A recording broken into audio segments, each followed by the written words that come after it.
Okay. Question number 1. What is law enforcement in relation to CGS?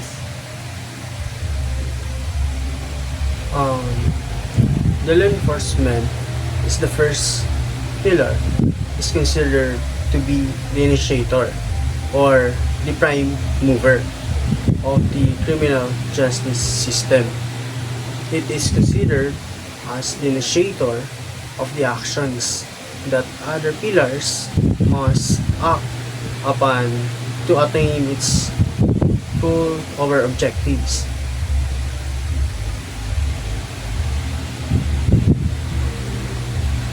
Okay. Question number 2. What in general are the functions of the law enforcement in relation to administration of CGS? Explain each.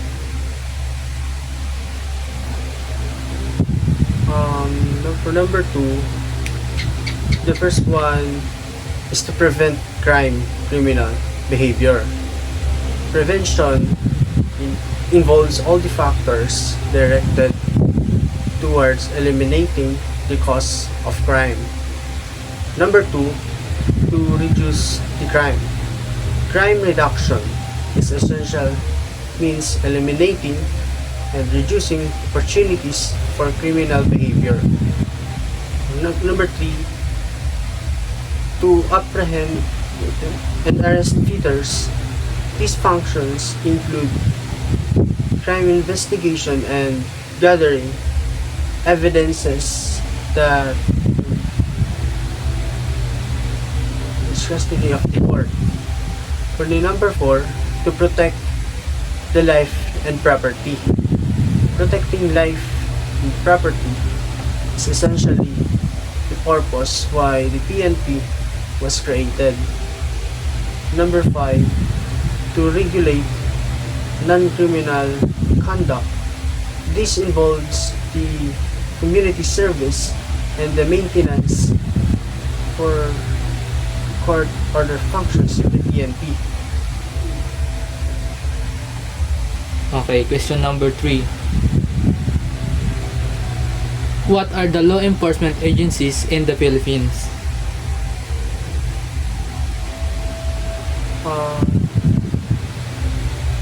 Philippine National Police, National Bureau of Investigation, Philippine Coast Guard, Bureau of Fire and Protection, Armed Forces of the Philippines, Philippine Drug Enforcement Agency, Bureau of Immigration, Bureau of Customs, National Police Commission, Philippine Center on Transnational Crime, Philippine Postal Office, National Intelligence Coordinating Agency, Bureau of Internal Revenue, Department of Environment and Natural Resources. Okay, question number 4. What are the premier law enforcement agencies in the Philippines tasked to enforce criminal law?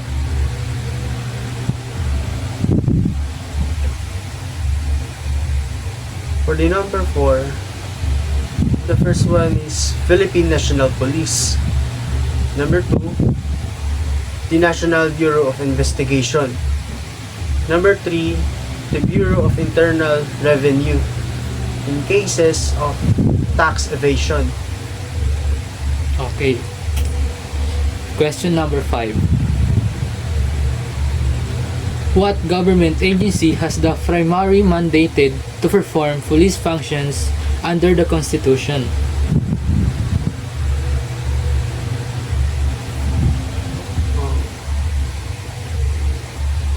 Pursuant to provision of the Constitution, the Congress of the Philippines is mandated to establish and maintain one police force which shall be national in scope and civilian in character, to be administered by the National Police Commission.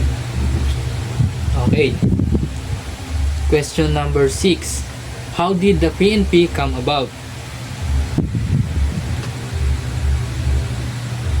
For the number 6, the PNP came about through a legislative and act by Congress pursuant to the constitutional mandate to establish one police force throughout the Philippines. Okay. Question number 7. What law or act of Congress caused the establishment of the PNP? For the number 7, the PNP was established by the enactment of RA 6975, otherwise known as the DILG Act of 1990, reorganizing the Department of Interior Local Government, or the DILG. Okay. Question number 8. Has there been a reorganization of the PNP? Explain.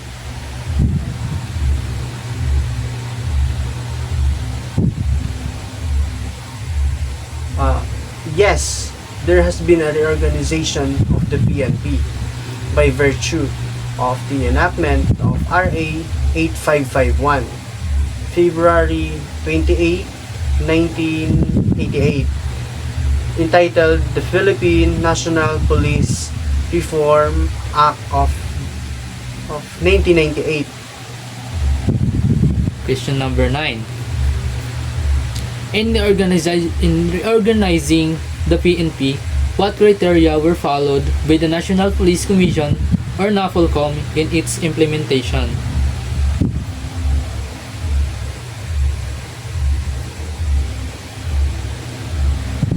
Okay, the first one is to increase visibility through the dispersal of the personnel from the headquarters to the field offices. Number 2, efficient and optimized delivery of police services to the community. Okay. Question number 10. What are the specific powers and functions of the PNP?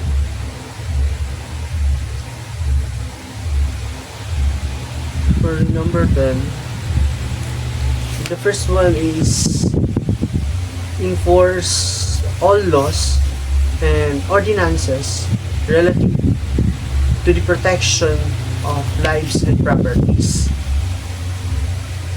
Number 2, maintain peace and order and take all the necessary steps to ensure public safety. Number 3, investigate and prevent crimes, like the arrest of criminal offenders, bring offenders to justice and assist their prosecution. Number 4, exercise the general powers to make arrest, search, and seizure in accordance with the Constitution and pertinent laws. Number 5, detain and arrested persons for a period not beyond what is prescribed by the law. Number 6, issued licenses for the possession of firearms and explosive in accordance with law. Number 7, supervise and control the training and operations of security agencies and issue licenses to operate security agencies and to security guards, private detectives for the practice of their professions. And the last one is the perform such other duties, and exercise all other functions as may provided by the law. Now, question number 11. Basically, the powers enumerated under RA 6975 can be general categorized into four. What are they? Okay. So the first one is order maintenance. Number 2, unity service. Number 3, law enforcement. And number 4, neighborhood policy or team policy and community policy. Okay, question number 12. Explain the four categories of powers enumerated in under the RA 6975. Number 12, the first one is order maintenance. So according to James Q. Wilson, order is defined as the absence of disorder, which means behavior that tends to disrupt the peace and tranquility of the public or that involves serious face-to-face conflict between two or more persons. And number 2 is community service functions. So, police performs a variety of services related to law enforcement, one of which community service. Performing community service takes away police time that might otherwise be spent in law enforcement, but the performance of certain community services by the police might deter criminal activity as well as improve the public's image of the police. Number 3, law enforcement. The third major area of police function is law enforcement. We not only empower the police to enforce the law, but we expect that they will do so. We expect also the police to prevent crime. Many cases without our help, but the ability of the police to handle crime is limited, and they are dependent on the assistance of, although they do not always get assistance. Number 4, neighborhood team policy. Conceptually, neighborhood team policy represents an attempt to integrate the police and the community interests into a working relationship so as to produce the desired objects of peacekeeping to the community. Question number 30. What are agencies include in NALEC? Okay, so number 13, on the other hand, the Philippine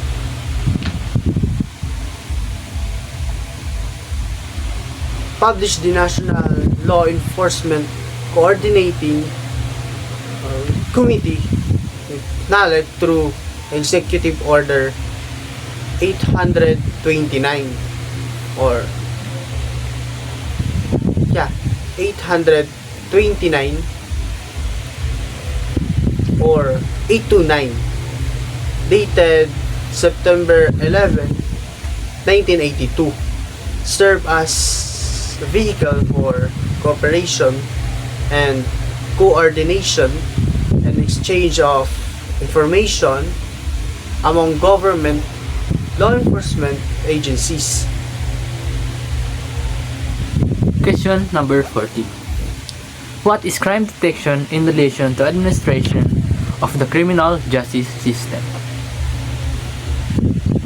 Okay, so Number 14. Through crime detection, the police are typically the first opponent of the justice system to deal with the commission of the crime. Question number 14. How is crime detected?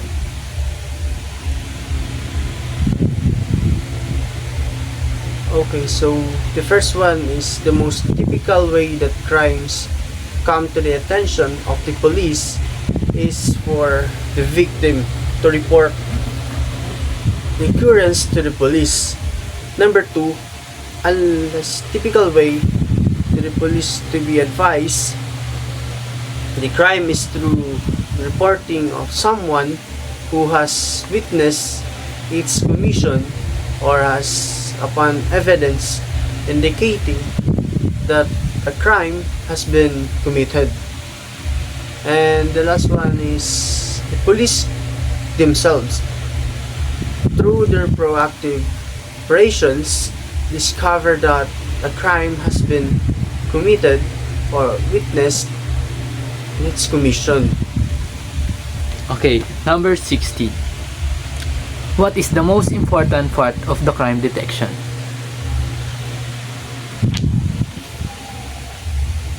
Okay, an important part of crime detection is the result of an aggressive police work.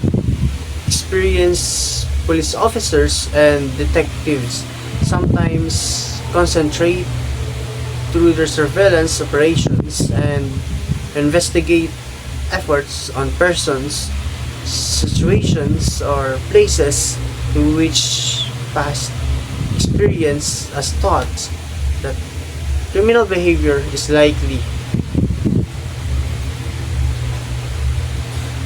Question number 17. What is bypass operation? Okay, so bypass operation is also known in legal police parlance as a form of entrapment. This simply means that ways and are resorted by the police officers in order to catch a law violator, as distinguished from instigation, wherein the police basically induce the person to committing a crime. Okay. Question number 18. Explain the concept of crime control, functions, and rationing in the law enforcement pillar. Okay, so number 18, crime control functions in law enforcement is almost intertwined with the rationing concepts in the law enforcement of criminal law. So, rationing refers to when the police selectively enforces criminal law for various reasons. Okay, question number 19. Define arrest. Okay. Arrest refers to taking a person into custody in order that he may be made or be found to answer for the commission of the crime. Okay. Question number 20. What is the importance of arrest in the administration of CGS? Okay. Arrest is important in administration of criminal justice system because if the accused is not interested, the court will not acquire jurisdiction over this person unless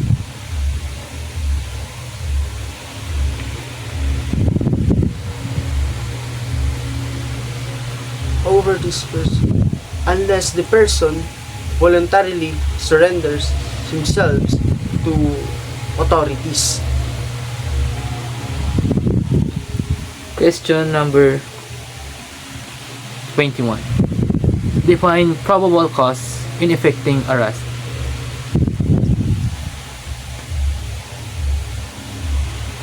Okay, probable cause with respect to arrest is such fact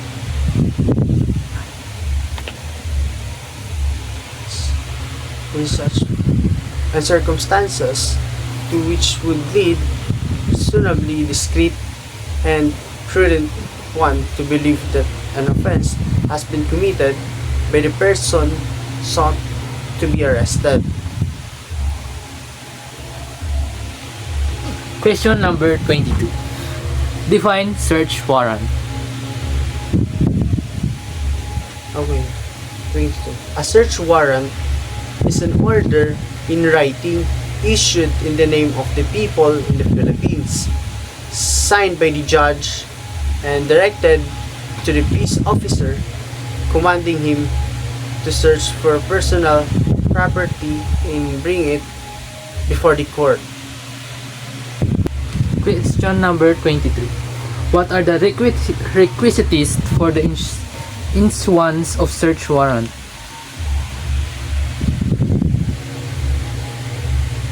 Okay, a search warrant shall be issued only upon a probable cause and in connection with one specific offense and to be determined personally by the judge, and after examination under oath or affirmation of the complainant and the witnesses he may produce, and particularly describing the place to be searched and anything to be seized. Okay, question number 24. What are the personal properties to be seized?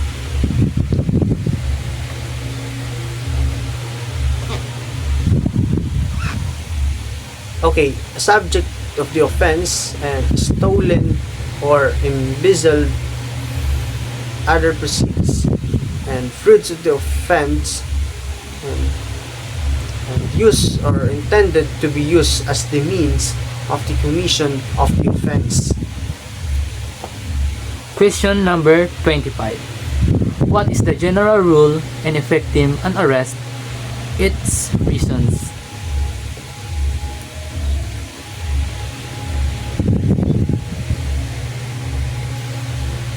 Okay, the general rule of effecting an arrest is simply to make an arrest only when there is a warrant. The reasons are: A. For the protection of the person making the arrest in order not to be charged criminally or violation of Article 124 or Article 125 of the RPC and other related penal laws, and also to preclude to the filing of any civil and administrative charges against the arresting officer. Question number 27. What are the instances when warrantless arrest is valid? Warrantless search. Now, question number 26. What are the duties or arresting officers in case of warrant arrest without warrant?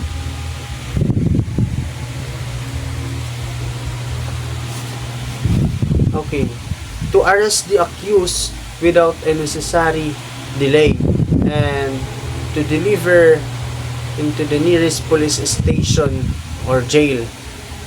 And also, the officer shall inform the person to be arrested and of the fact that the warrant has been issued for his arrest, except when he flees or forcibly persist before the officer has the opportunity to so inform him. The giving of such information will imperil the arrest, and also to inform the person arrested about his rights and under the Constitution, and for the police to observe the mandate of RA 7438. Question number 27. What are the instances when warrantless arrest is valid? Warrantless search.